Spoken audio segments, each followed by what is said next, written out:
Hey guys, hey peeps, thanks for checking out my latest video on the World Cup. Primarily going to focus on Sorare and a little bit of DFS with this. I really apologize for not getting this in before the first game started. Just a combination of things happened and with American sports timing.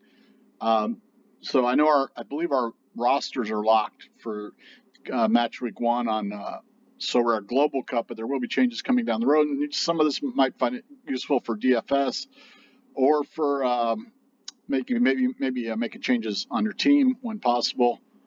So I ended up looking at using quite a bit from a site that had some Sorare projections, not SorareData. So I found another site that looked pretty good information that looked to be pretty updated fairly often. And I sort of ended up using that to make a few changes to my lineup at the end, sort of at the last minute. Hopefully I won't regret them, but I'll show you my final lineup. Because remember, in my other video, I showed 3 lineups. One of them was sort of messy. It was Argentina with 2 Argentina with Neymar. Another one was England. I can't even remember them now. I know there was a Belgium and England and France, Germany. A lot of stacks in these. I'd have to go back and look, but I ended up going with the messy Neymar one, but I had to make some changes to it. But what I decided, this site lists the percent of chances of starting, and I decided to only go for players that they had a 70% chance. I just didn't want to risk it because there's some good players that they have at like 31 to 69 and 30 and below, but so here were their ones that they had 70% chance of starting and their projected score in the first game. Forwards, Messi, Neymar, Mbappe, Griezmann. Of course, Benzema and Dapper are both out the first game, and I'm sure there are other players, big-name players that are out, some of which are known probably already, some of which aren't as known. And again, some of you are more experts on global football than I am, which is why I actually wanted to look at a little more data of this. I probably should have been doing this for some of my Sorare football as we went along. A little more than just SorareData, which I don't actually have a premium membership to as well, and they've sort of paywalled a lot of their good information. But anyway, the Benzema causes a big thing with France, where Griezmann is expected to do better, so they have him as actually the 4th highest thing. And to pay out changes the strike force for the Netherlands. Gapco, so you have Gapco and Berwin from the Netherlands on there. Giroud, France. Tadic, Serbia. I know he's real good in Sorare. Martinez, Argentina. Olsen, Denmark. That's the top 10, but there's a big gap there. I mean, these two, and then sort of him, and then sort of those.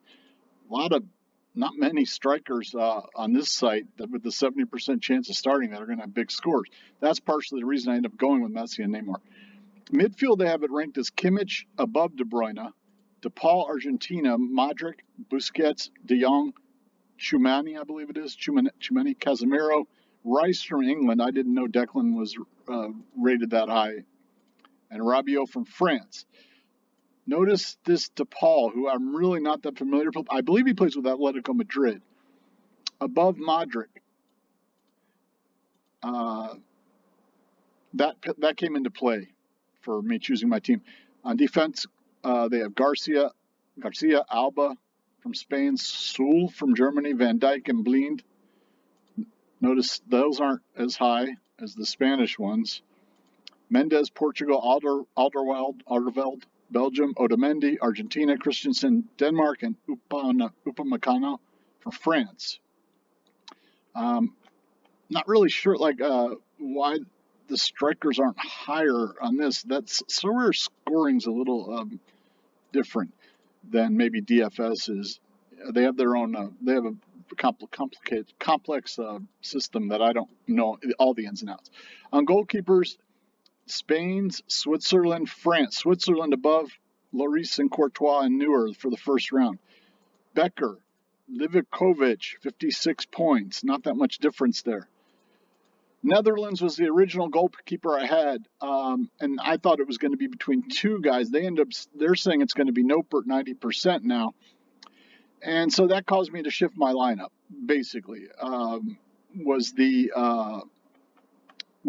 Netherlands. I had the Netherlands goalie in there with a Netherlands defender, And I decided to switch it because I wasn't familiar with this goalie. And then they were saying he's 90%. I'm like, well, can I trust that? Because every other side had been saying it was sort of 50-50 between two other guys.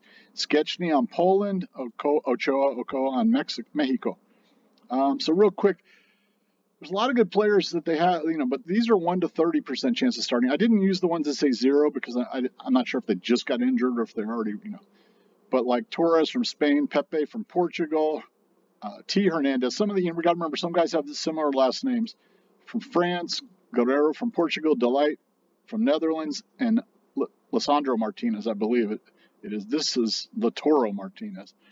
And these are all high scoring if they play, but they're only 10% to 30% chance of starting. See, they would actually be in this top 10 of their position. Midfielder, the only one that would be in the top 10 is Vanaken, Belgium. But then also Onano, Paulinho, Gruzo. That's Tio Hazard, I believe, or I think that's his brother, younger brother. Maher, Croatia. Onto the forwards, Alvarez, Argentina, and Fati on Spain would be in the top if they're starting, but they only have them at 20 and 30%. Trossard, Belgium, Felix Mertens, Orsic, Weah on USA, Petrovic, and Aronson. I don't know why he's listed as a forward, but I'm surprised. I think that's a mistake not starting him because he has been great for Leeds this year. And he's the kind of player you need for a team that doesn't show always the most heart. Kobel and Mignolet of Switzerland and Belgium would be on there if they were starting. Now here's the 31 to 69% chance. And I put this in from today, what they're showing. And this is only for the first games, okay? Because teams will change starters and rotate injuries and whatnot, depending on their performance as well. So I did decide not to pick any players from this because I felt like I'd rather have 70% plus chance of starting. Trippier and Alexander Arnold for England are the two that are 50-50. And they both are projected high. And Varane on France, they only have it 60%. But they all will be in the top 10 if they did. Tielemans, Belgium. Havertz, Germany, who was one of my original picks. He's 50-50, I guess, to start. Olmo on Spain, Torreira on Uruguay, McKennie on USA is 60%. And they also don't even have Havertz score that high. I just, maybe it's because I biased from seeing him score against England recently. On the strikers, Dembele from France, but they only have him at 60%. Torres from Spain, 60%. Eden Hazard, who was one of my sort of ones that I thought would fit in well, but they only have him at 55%. I was saying, remember, maybe give him a game and see how he does or if he plays.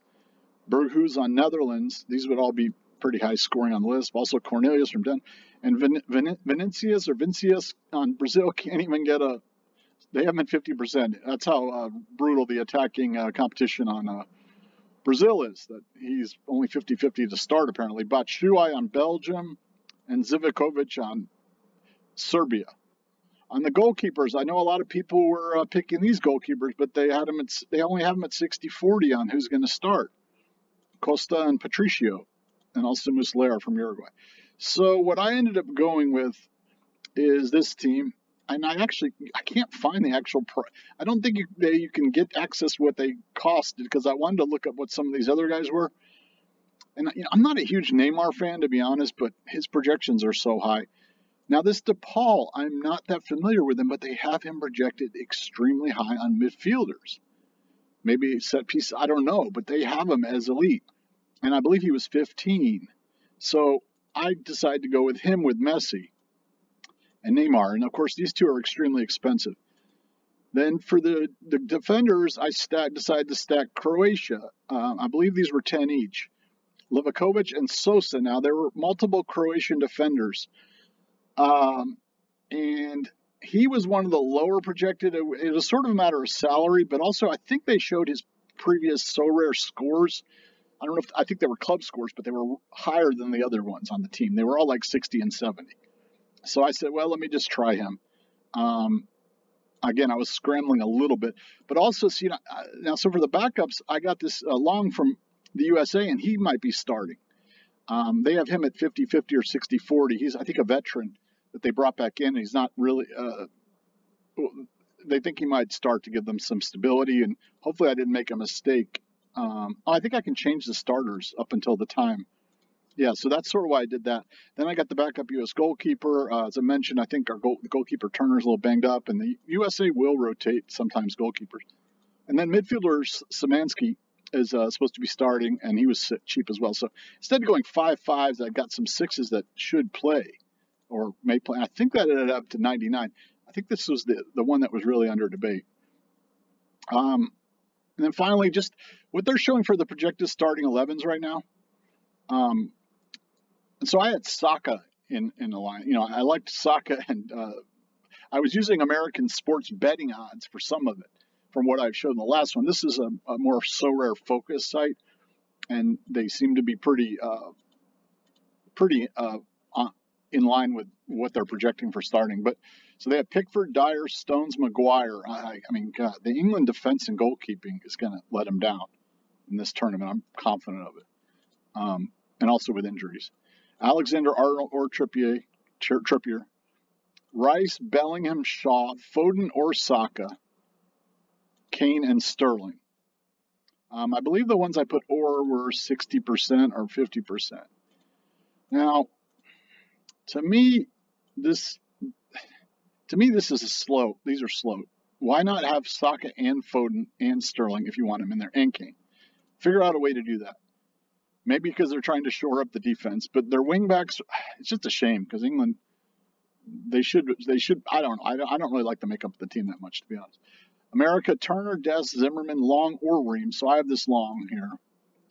Robinson, Musa, Adams, McKinney, or Aronson. I know some of these American players I know more by reputation than seeing them. We have a lot of young guys playing in Germany and Spain and England, all over the place. MLS. Reina, Ferreira, or Sargent, and Pulisic. Puligo.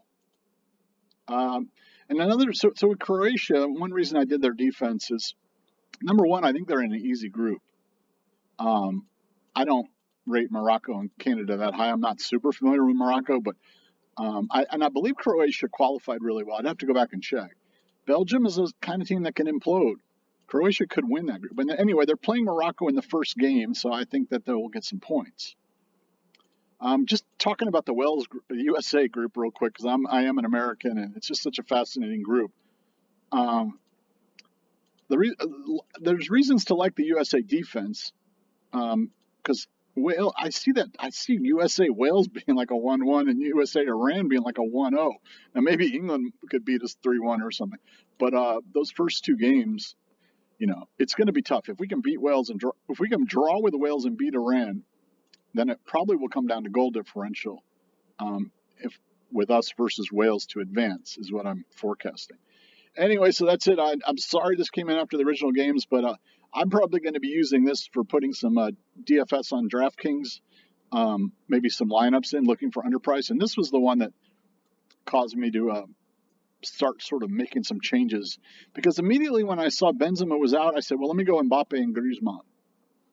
And then I looked at where some of these guys are actually projected, and I was like, wow, they have this guy is up there with Modric, Kimmich, and De Bruyne, and he's a lot cheaper. So we'll see if this is correct decision, and we'll see how it plays out. All right, have a good one, and good luck with your Sorare teams. And I'm excited to watch this. I mean, Qatar, whatever you want to call it, it's honestly a disgustingly corrupt choice by FIFA to have the World Cup there. I believe the USA and France have put in great bids. This is these oil money countries. Some of them are just disgusting places. So they're having to have this in the middle of the season in a place nobody really wants to go to because you can't drink and all that, where apparently they brought in, basically indentured servitude laborers from, India, Pakistan, places like that to build all this stuff for years under horrible conditions. They're anti-women, they're anti-gay. It's just... And apparently financially, the USA and France USA bid was better for the whole thing, but it's like the bribery of the officials who decide for FIFA. And FIFA's been doing this for too long. This is just, and I believe FIFA is losing the rights to the EA Sports soccer game, or they broke up, so to speak. And FIFA's like, we will make our own game. It's fine. We will make a game. And it's like, I was reading an article by some tech guys, and they're like, the FIFA engine has been getting tweaked and things for 20 years. So you can't write a new game in a year or two that's going to be decent.